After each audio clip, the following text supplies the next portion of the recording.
The next mistake I see happen often is duplicate vendors or customers. Now let's understand why this happens and then how to fix it. So in the case of the A1 rental, and we made this vendor in the previous section of this tutorial, maybe you don't remember that you used A1 before and you go to type A space 1 and you skip this, you don't see it, and you're like, oh, I need to just add a new one.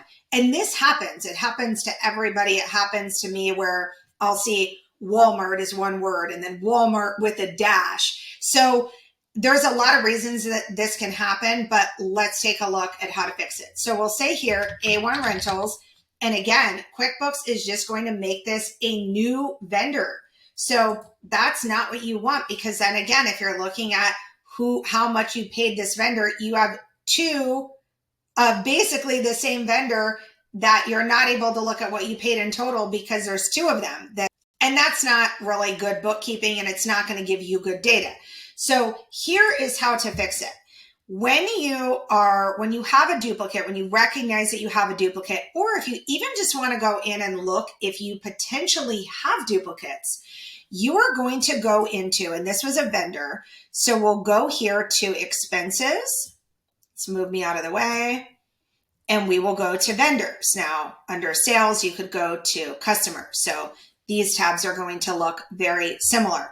So under vendors, you are going to come in here and we will see, because A1's probably one of the top things here. We'll see here, look, we have A1 Rentals and A1 Rental. And if you just want to come in and look to see if you might have duplicates, you can just come into this vendors tab and take a look through. Is there anything where maybe you see that something is the same, Hicks Hardware, but then maybe one's Hicks Hardware Inc. So now what we need to do is we're going to have to merge these. So you need to pick the one that you know is correct. And we're going to say that this A1 rental is correct. So I usually copy it so I know that it's perfect. And then you are going to click on the vendor that is incorrect. So I'm clicking on this incorrect vendor here. Once it opens, I am going to hit edit. So we will go ahead right here on the top right and hit edit. And we are going to rename this vendor. We are going to name it the correct name. So the correct name was the A1 rental.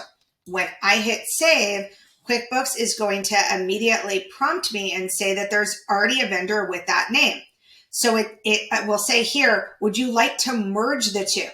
And I'm going to hit yes. Now, word of caution, if you hit yes and this is not correct, it's not something that can be undone. So make sure that you put in the correct name.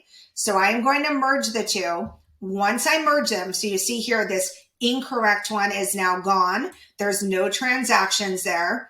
I go back to my vendor list and I'm only going to see one of the A1 rentals now right here. And if I were to click on this, I would be able to see both of the transactions that I categorized. One was correct and one had been the incorrect name under the correct name now.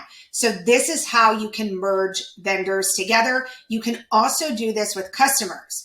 However, a word of caution again, once you do this, you can't undo it. So make sure that you have everything exactly how you want it before you confirm to merge. And one last thing to note, you cannot merge a customer with a vendor. So you're matching vendor to vendor, customer to customer. Now let's jump into the next thing that trips business owners up in QuickBooks.